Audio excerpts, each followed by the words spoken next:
name's Laura. I'm a stay-at-home mom and a full-time student, and for the past 14 years, I've been making it my mission to figure out how to feed myself, my husband, and my family. For some reason, the last couple of years, meal planning has become a big ticket item.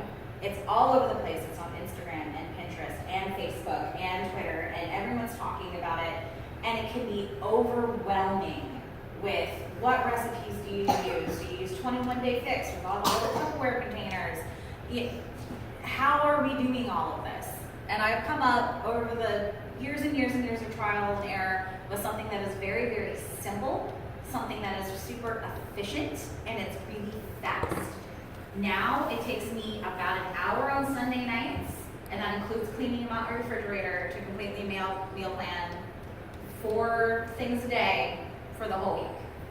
So I'm gonna give you guys my system, and it's super customizable. So everybody has different nutritional needs, and there's room for you to work that in here.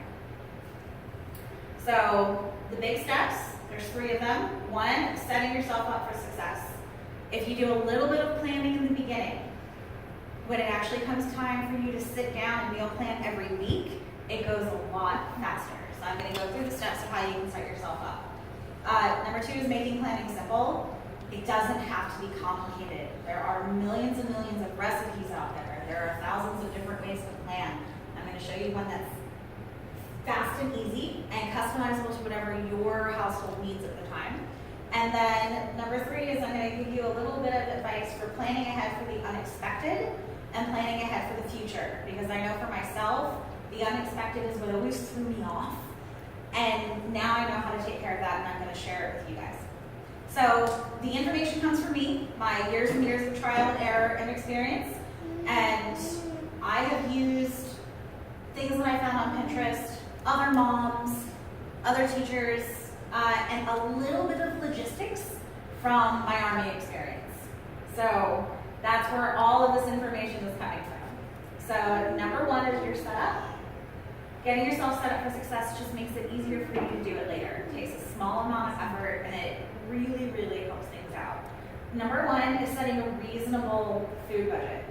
I do not have the discipline to do $5 meals. I know that my family can't afford to eat ribeye 3 times a week.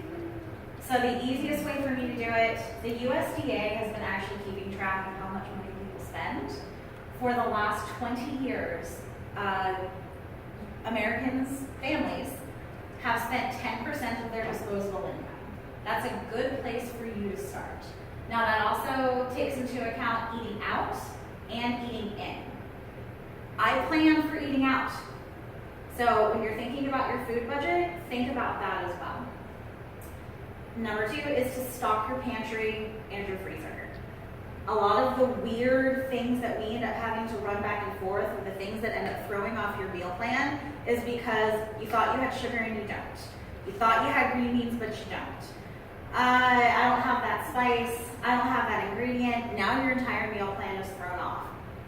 Keep track of what you keep in your freezer and keep it all stocked. Makes it a whole lot easier. And I'm also going to give you some advice on resources later that helped me learn how to do that if you're not proficient at it yet. Number 3 is to have reasonable expectations. I am not going to spend 2 hours cooking every night. There are going to be nights in my life we are going to have frozen fish sticks. That is how it goes.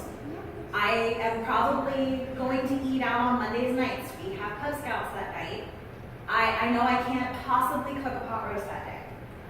I also know sometimes I need to use my crock pot. So having an expectation for what you can reasonably do in a week is really, really important. And then the next one is setting up your system. Printables are cheap, easy, and readily available. You can find them anywhere you want. Mine that I've been using, and I've used a whole bunch of different ones, comes from picklebuns.com. I like it because at the top here, it has a place that says what's going on.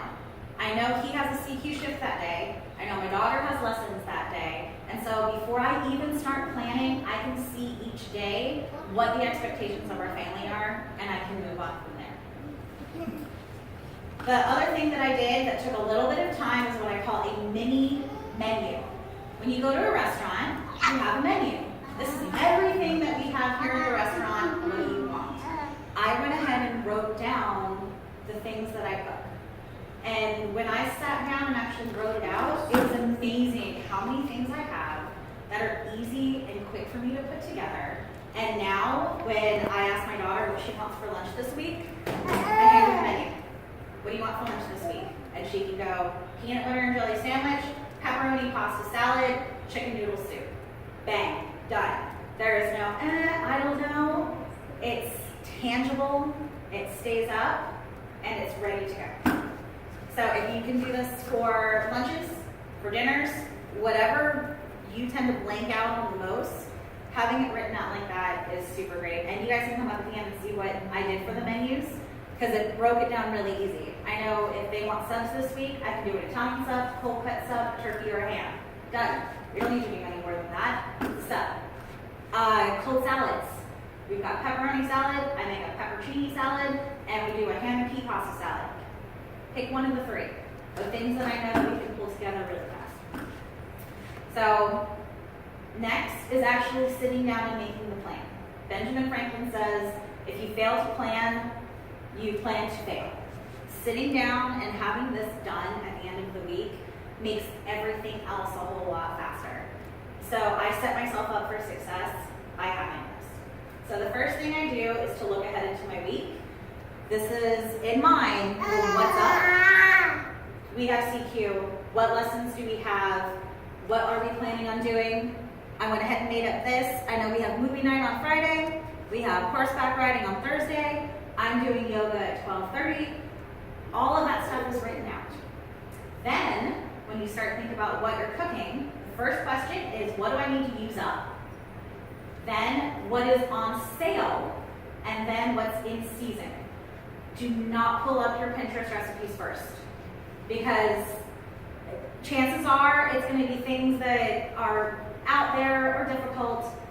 These 3 questions will narrow it down so that you're not going through the hundreds of ideas that you've amassed. You're using what you need to use. And that, once you have that set up, I know at Aldi we've got oranges, bananas, mangoes. Boom. All of my stuff is going to be around that. That makes it simple. Now you have less options and you can move forward. Then it's a question of filling in the blanks. The USDA says you need 5 servings of fruits and vegetables